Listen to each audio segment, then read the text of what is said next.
저는요, 동물의 왕국 보는 거를 되게 좀 이제 좋아했었어요. 그래가지고, 악어, 그러다가 왜 악어도 보게 되잖아요. 그러면은 악어는 이상하게 보기 싫더라고요. 너무 무섭고, 너무 생긴 게 막 험악하게 생겨가지고, 일단 좀, 그런 건, 악어는 또 왜 한번 잡아먹고 막 이런 게 막 주로 맨날 나오잖아요. 그러니까 무서워가지고 일단 무조건 피했는데, 그래도 궁금한 거예요. 진짜로 악어를 보면 어떨까? 그래가지고 제가 이제 여기는 플로리다 가는 게 되게 좀 쉽고 자유로우니까 이제 가가지고 악어를 보러 갔었어요. 근데 악어가 악어를 보려 하니까 굉장히 늪해주로 사는데요. 한참 들어가야 이제 그 악어를 볼 수 있더라고요. 그래가지고 이제 티켓 끊어가지고 배 타고 사람들이 이제 그 배 안에 가득 해가지고 한참 들어가니까 이제 완전히 이제 그 밀림은 아니죠. 아니더라고요. 그 늪인데 굉장히 넓어요. 그리고 막그 떠 있는 풀들, 뭔가 연꽃 같은 것들이 이렇게 쫙 있는데 거기 막 악어새도 있고, 그러고 이제 한참 들어가니까 결국은 이제 이쪽으로 나무들이 이래 쭉 이어져 있어요. 늪도 이렇게 펼쳐져 있고 끝없이. 그러면 이제 나무 있는 쪽으로 해가지고 뭐 독수리라든지 우리가 주로 별로 보지 못한 그런 그 야생의, 예, 그런 동물들이 이렇게 이제 또 놀고 있더라고요. 개들이 저것끼리. 예, 또 막 그냥 큰 뭐 황새 같은 거 큰 것도 그냥 거기서 걷고 있고, 야, 그런 걸 보면서 야생의 세계가 이런 거구나. 야, 여기서 이 정도 볼 것 같으면 정말로 그 아마존 같은 데 가면은 이거 어마무시하겠다 이런 생각하게 되더라고요. 하여튼 그래가지고 이제 들어가니까 어느 곳에 가니까 걔들이 또 이름도 다 있어요. 보니까 그거를 이제 운영하는 사람들, 배를 타고 운영하는 사람들이 이름도 다 지었고, 그 악어가 몇 년 됐는지, 어떻게 누가 만나가 어떻게 해서 얘가 이렇게 존재하게 됐는지가 전부 다 너무너무 상세하게 알고 있어요. 그리고 악어가 막 굉장히 거기서 뭐 수십 년인가 살아 악어 한 마리를 지나가게 되면서 이제 그 한참 이제 악어를 보면서 우리가 좋아가 막 박수 치고 막 사람들이 야 막 이러는데, 악어는 사람들 가만히 보면서 유유 수영을 하고 있는 거예요. 그 순간 와, 악어의 그 포스 다 완전 진짜 그냥 뭐 이렇게 악어 막 잡아먹으러 다니고 막 그런 악어하고는 전혀 틀린 느낌. 근데 멋있더라고요 진짜. 오히려 어떤 그런 근접할 수 없는, 예, 그런, 분위기. 예, 좀 저는 악어에 대한 이미지 많이 바뀌었어요. 그래갖고 또 막 한참 그렇게 막 배가 한참 가더라고요. 그래가지고 빙 돌아가지고 끝이 없는 늪이다 보니까 그냥 끝까지 갈 수도 없는 거예요. 시간. 와, 진짜로 크더라고요. 규모가. 그래가지고 다시 이제 돌아오면서 또 다른 악어를 또 보고, 걔도 뭐 똑같대요. 막 이래. 막 사람들 배를 오히려 따라오더라고. 배를, 그 악어가 따라오는 거예요. 그럼 우리는 막 사진 찍고 막 비디오 찍고 사람들이 막 그러는 거죠. 그래서 이제 악어가 오히려 그 눈빛 속에서 친근감을 또 전 느꼈어요. 그리고 그 악어가 악의적인 느낌을 전혀 갖고 있지 않다. 악어에 따라 틀리겠죠. 걔는 뭐 먹을 걸 잘 줘서 그런가. 하여튼 좀 전혀, 예, 무섭게, 그렇게, 오히려 그냥 당당하게 있잖아요. 사람들을 다 쳐다보는 거 누워가지고 수영하면서. 야, 진짜. 예, 그래가지고 나와서 이제 악어를 데리고 막 사진 찍고 하는 그런 게 있어가지고 너무 참 영광스러운 일이라 또 찍었죠.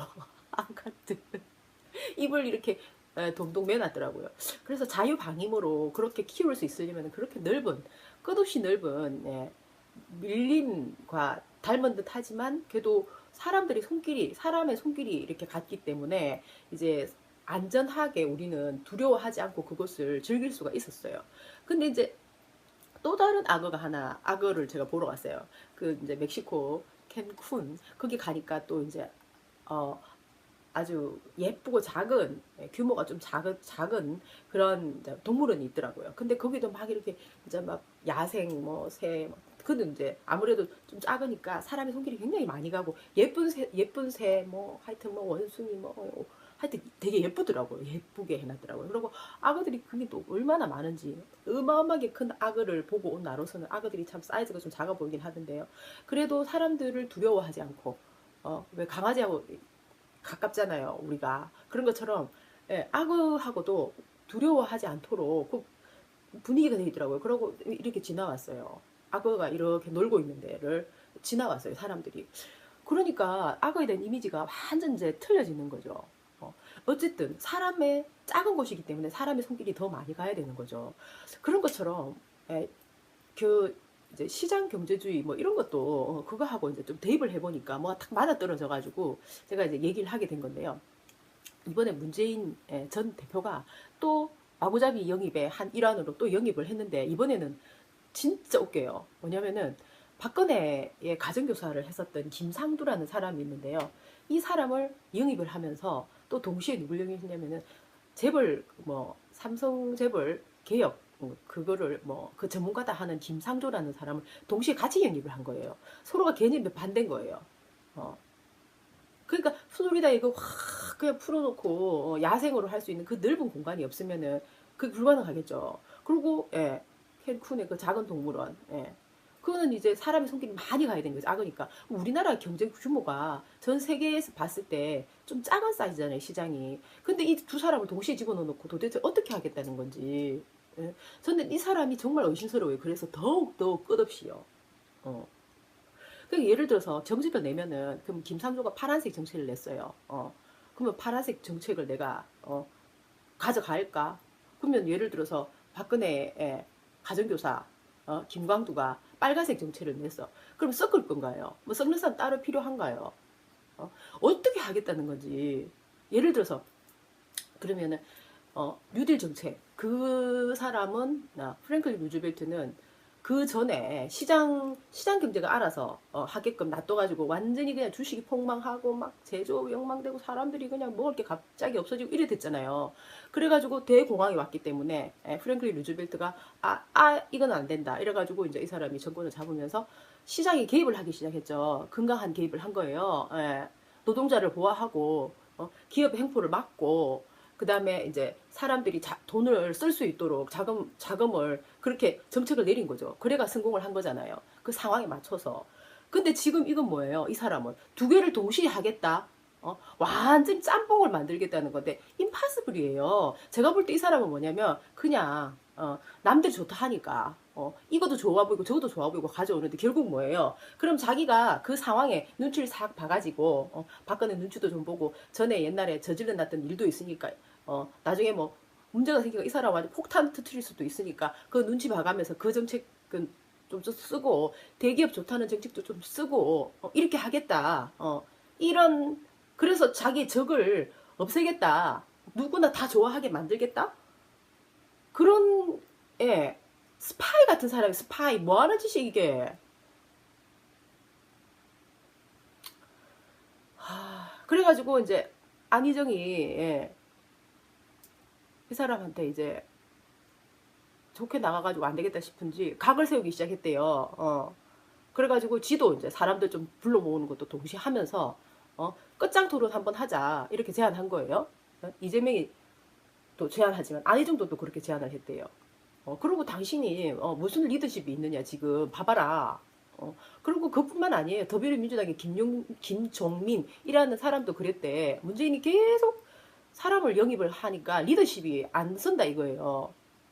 안에 당에 있는 사람도 전문가들이라 해가지고 뭐 비례대표도 있고 뭐 국회의원도 뽑아주고 이래 했는데 그런 사람들하고 힘을 뭉칠 생각은 안 하고 외부에서 계속 사람을 집어넣어가지고 계속 안개를 피우는 거예요. 정책은 안 내놓고 지금 맨날 뭐 문재인 찍어보면 그거밖에 없어. 누구 영입 어쩌라고 그래서 그 사람 영입했으니까 그걸로 그러면 정책 자기 요거 다 세웠다 땡? 그런 거 아닌가요? 어떻게 국민들이 그런데 속을 거라고 생각하는 거죠? 그러면 그런 걸 가지고 또 속으면 안 되죠, 우리가. 한두 번 속는 것도 아니고. 그래가지고 또 김종인은 그 사람은 얼마나 지금 내가 볼 때 열받을 것 같아. 문재인 도저히 꼴을 못 볼 것 같아, 하는 행동을 보면서. 이 사람이 그랬대. 셀프 공천 파동 일어났을 때 있잖아요. 비례 이번 말이죠. 이거 문재인이 약속한 거래요. 그래놓고 이거 파동 일어나가지고 완전히 사람들이 들썩들썩했잖아요. 네가 뭔데 비례 입원하는데 하면서 막 욕하고 할 때 문재인이 지가 그거 그렇게 하라고 약속해놓고는 그냥 가만히 침묵을 했답니다. 그러니까 문재인이 그런 식으로 비겁하게 했으니까 김종인이 열 안 받겠어요. 어떻게 힘을 합쳐가지고 어떻게 잘해보자 이런 말이 나오겠어요. 이 사람이 이런 식으로 어명하게 행동하잖아요. 지금 하는 행동도 그렇고 지금까지 해왔던 행동들도 다 그래요. 안철수한테 자기 안 도와줘가지고 떨어졌다 그러고 도대체 그 프레임은 누가 만드는 거예요? 문재인이 만드는지 그 안에 있는 노무현 폐허리가 만드는지 그 하여튼 정말 저질이야. 그래서 저는 생각을 했죠. 이 사람이 왜 자꾸 이렇게 무슨 자기가 이제 제일 먼저 일단 뉴스에 나오잖아요. 그러니까 무슨 예를 들어서 이제 이재명이 적폐청산 막 외치면은 뒤에서 이제 겨우 나도 적폐청산. 그다음에 뭐 재벌을 뭐 개혁을 해야 된다. 이러면은 순서 있는 뭐 개혁 이런 식으로 이제 살 바꿔가 부드러운 척하면서 이재명 말을 이렇게 이제 조금 이제 안개 속에 가리면서 자기 것처럼 단어를 또 쓰는 거예요. 그런 식으로 계속 해왔잖아요, 지금까지. 그래서 나는 또 곰곰이 생각을 해봤어. 조국 교수가 저번에 같이 콘서트 할 때 조국 교수가 물었어요. 앞으로 도대체 어떻게 할 작정이냐. 그러니까 마이크를 도로 조국한테 주면서 네 생각을 먼저 얘기해라. 이런 거잖아요. 그때 제가 말했죠. 그러니까 조국 교수가 자기는 지금 현재 이 불합리를 어떻게 해서 이렇게 바꿔야 된다. 이러니까 그 마이크 다시 도로 받고는 맞다 그래야 된다. 그러는 거예요. 이 사람이. 매사에 그런 식이죠. 그러니까 제가 볼 때는 원고 들고 읽거나 그러면 겨우 새로운 단어 나오고 안 그러면 앞에 있는 사람 말을 따라하는 거예요. 그럼 예를 들어서 왜 자꾸 나는 말이 이상하게 이제 우리는 이재명을 갖다가 이재명이 하는 말을 우리는 계속 이제 존중을 하고 앞으로 미래가 이재명 때 바뀌겠지 이래 하다 보니까 우리는 그 말의 선명성 다 그냥 외우다시피 알고 있잖아요. 조금 있으면 문재인이 따라해. 이상하다. 그러니까 생각해 보니까 어떻게 되느냐. 같이 이제 예를 들어서 이제 토론을 한다든지 뭐 어떤 상황에 딱 접하게 되잖아요. 그러면은 이 사람이 기억을 못하니까 일단 페이퍼는 보고 읽는데 안 보고 읽을 때는 사람들이 하는 말 조합해가 그냥 막 하는 거 얘기하는 거예요. 그래놓고 나중에는 이야기하는 거 보면 또 엉뚱한 얘기를 해요. 그러니까 계속 뭐예요? 이 따라 할 때랑 나중에 이제 자료 보고 할 때랑 그 다음에 중간에 자기 생각을 얘기할 때랑 전부 중구난방 틀려가지고 애매모호하다 이렇게 되는 거예요. 맨날 말이 틀리니까 앞에 사람 말을 좋은 걸 따라하는 거예요. 그냥 그러니까 정책을 자기 스스로 만들 수가 없으니까 이 사람 저 사람 막 집어넣는데 색깔이 전혀 틀려. 그러니까 지금 문재인 캠프 안에서 지금 시끌벅적하대요. 좋아서 시끌벅적한 게 아니고 너무너무 사람들이 많아가지고 저것끼리 지 목소리를 내가지고 지금 굉장히 분위기 혼탁하답니다. 안 그렇겠어요? 우리가 지금 상상해도 그렇잖아요. 참 더불어민주당 수준이 진짜 진짜.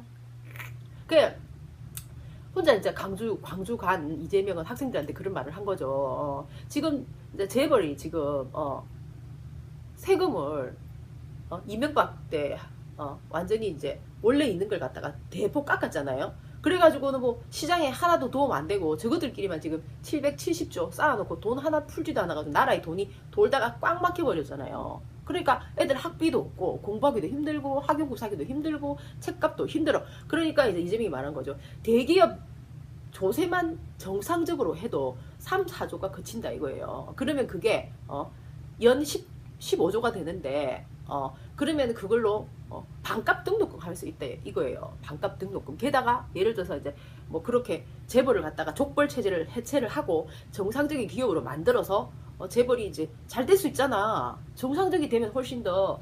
그랬을 때 세금이 더 거치면 등록금이 반값 그 이하도 가능하다. 사람들이 세뇌가 됐다 이거예요. 반기업적이다는 둥. 거짓말이라 이거야. 세뇌된 거지. 그러니까 기업도 살고 또 학생들에게 공부를 하게 해줘야지. 그 학생들이 나중에 나가가지고 기업도 창업을 하고 결혼도 해서 애도 놓고 그죠? 그 애는 또 커서 어른이 돼서 이게 뭐가 이렇게 순환이 돼야 될 건데 완전 딱 막혀버린 거예요. 정부가 엉망진창을 하는 바람에. 그리고 우리나라에 맞지도 않은 시장주의 원칙을 한 거죠. 김상두 말대로.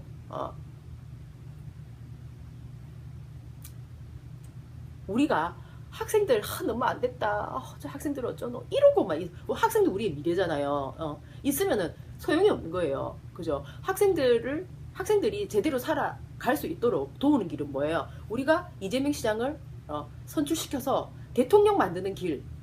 그리고 이번에 경선에 이기게 만드는 길. 이것이 우리의 미래, 우리의 학생들을 돕는 그 길이다. 저는 항상 외치듯이 그렇게 외칩니다.